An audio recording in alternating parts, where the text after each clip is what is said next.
Making friends can be effortless once you understand the power of the casual approach. I've tried the casual approach, but I'm having no luck making friends. Once again, my girl Chelsea Green looked like a joke here tonight, and I get it, that's part of her character, but she shouldn't be looked at someone whose only purpose is to help get over the wrestlers that they want. They act like she can't carry the weight that comes with being a top force in the company. She came up short in the triple threat qualifiers for the Elimination Chamber to determine who will, I'm guessing, be competing in the chamber to see who will be going to WrestleMania and challenge for the WWE Women's Championship, because I don't see Liv Morgan taking on Jade Cargill when Judgment Day had been feuding with Stephanie Verker, which has been going on for months. Well, at least it feels like it has been. They can easily set up Raquel winning the title from Stephanie and forcing a triple threat at Mania where Raquel fully goes big bad heel on Liv Morgan at Mania for eliminating her at the Rumble. Oh, come on, I've read this 10 times. How come I still don't get it? Welcome back, peeps, to Stone Pro Campfire Wrestling Society. And as always, before we dive into this episode 2.7 of the Stone Pro podcast, make sure you peeps light up your blunts or joints or bongs. Make sure you have your hot cocoa in your coffee mug as well as your popcorn. I will be recapping and giving my thoughts on certain topics regarding Smackdown February 6, 2026. But also, I will be putting you peeps on game with this anime. And it's called Kenichi, the Mightiest Disciple, starting from episode 1, obviously. Maybe I'm taking it too literally. After a video recap of the Royal Rumble and the usual shots of the wrestlers arriving at the venue, Drew McIntyre made his way to the ring to kick off the show. Before Drew could actually get to the ring, Cody Rhodes attacked him from behind and began beating him up until security separated them. The American Nightmare grabbed a mic and cut a scathing promo on the man who eliminated him from the Rumble. After vaguely claiming to have a large for some reason, Cody ended the promo and stared at the WrestleMania sign, knowing his path to the main event was still unclear. This was an energetic way to kick off the show with a little action and a promo that didn't last any longer than necessary. This got the crowd hot for the rest of the show. Also, I am getting my results from BleacherReport.com, but hold up, let me hit my bong. Digi rewind. I better get move on. I'm gonna be late.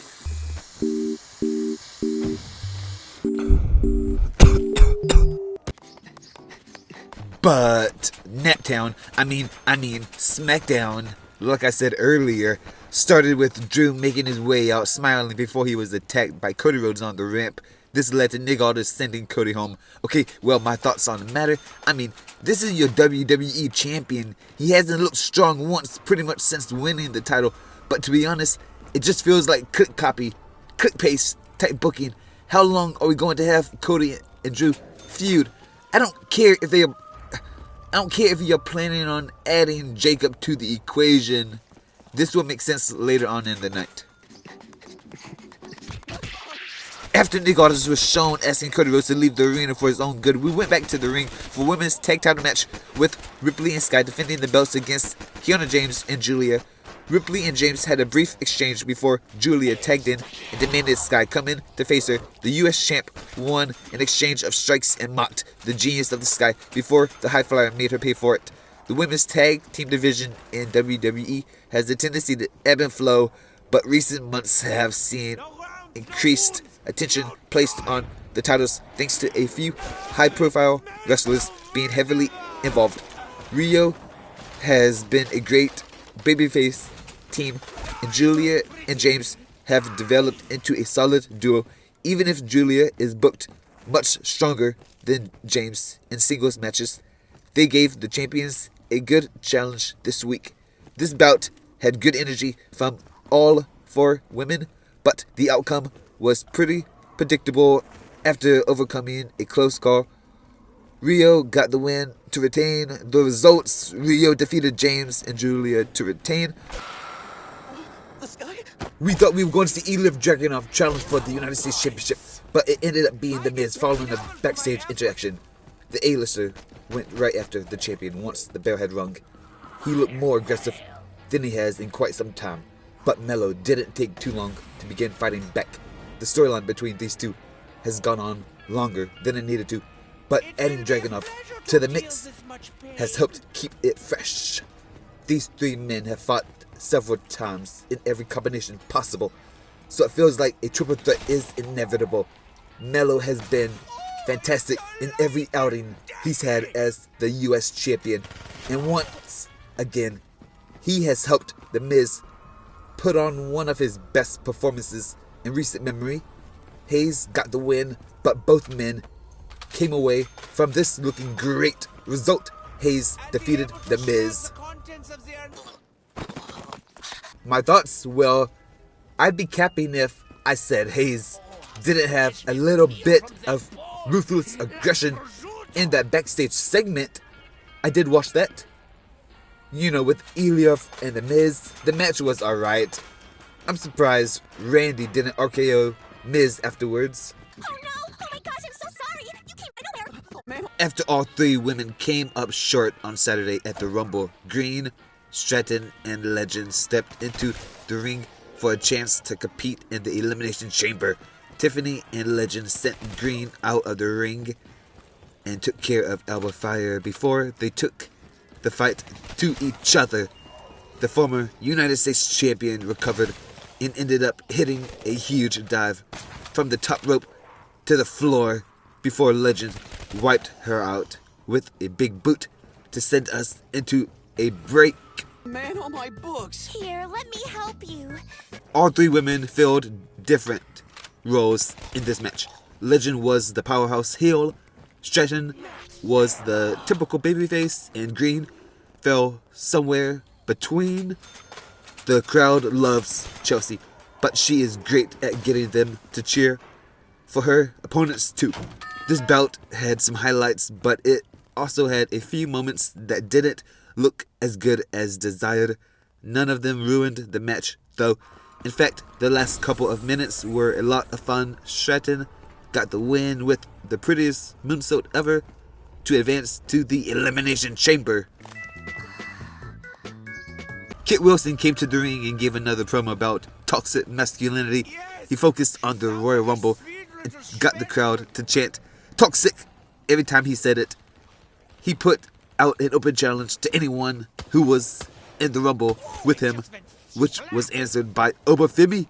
The ruler proceeded to decimate Wilson with a couple of moves to get the easiest win of his career. This match was so fast that there is no way to even rate it properly. It was basically over in 2 moves. Result, Femi defeated Wilson. My thoughts? No, it's fine. I'm good, but thanks anyway. I appreciate it. You're just a toxic boy. Toxic boy! Hold on! After failing to get his promo at the top of the show, McIntyre came back out to the ring to give it another shot. Before he could speak, Jacob Fatu attacked him from behind. He took the Scottish psychopath down with a huge suicide dive before taking out a bunch of security guards who tried to break up their fight. This was much quicker than the fight between Rhodes and McIntyre earlier, and it didn't lead to Fatu giving a promo, but it was entertaining nonetheless. The champion should be a target for everyone on the roster, and WWE has done a good job establishing McIntyre as a man with many enemies. Do you just go around throwing people? 2 men who have history dating back 7 years to the time in NJPW or New Japan Pro Wrestling stepped into the ring for a fight this week when Nakamura faced Tama Tonga. These two have had a handful of interactions recently to build up to this showdown. Tama Tonga has been in WWE for almost 2 years, but this match might be the first time he has looked like a threat as a solo act. He has almost exclusively served as a henchman for Solo Sikoa, so it was great to see him get a chance to have his own program.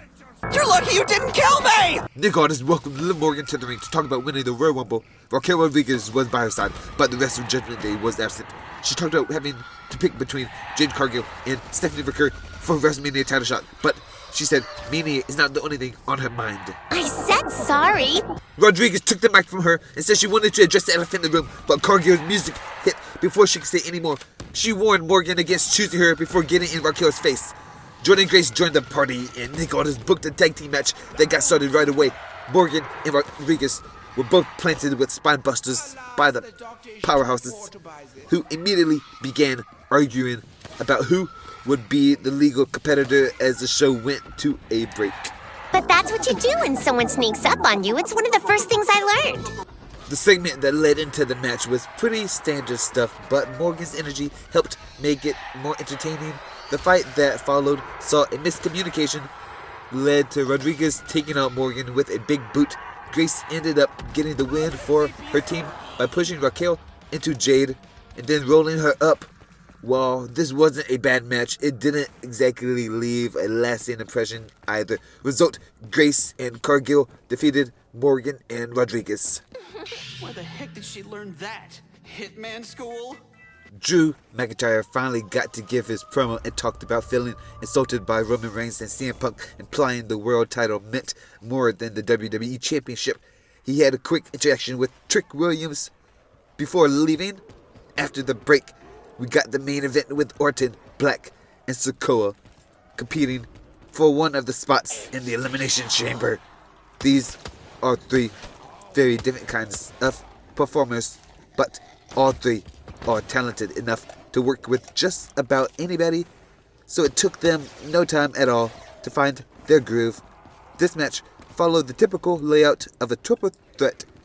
We got to see every combination of opponents fight one-on-one with moments of all three men fighting at once sprinkled in. There were no alliances, so it never felt like anyone was at a disadvantage, which made the outcome harder to predict because all three men would be suitable competitors in the chamber. Oh, great. Look at the time. I'm so gonna be late. While this was not the best match of the night, it was definitely a worthy main event. They did a good job keeping everyone on their toes until the end. The Viper scored the win with an RKO to Sikoa, earning him a spot in his 10th chamber match. Result, Randy Orton defeated Aleister Black and Sikoa. What are you talking about? We've got 4 minutes. What? But that's all I got for you peeps today. I appreciate y'all for checking out my channel. I was smoking on some grape essence out of my bong. And as always, make sure you peeps keep y'all's blunts or joints lit, a beverage in your hand, a snack by your side. I am Sora above the sky from Stone Pro Campfire Wrestling Society. Signing off. Have a blessed day, peeps. Peace out.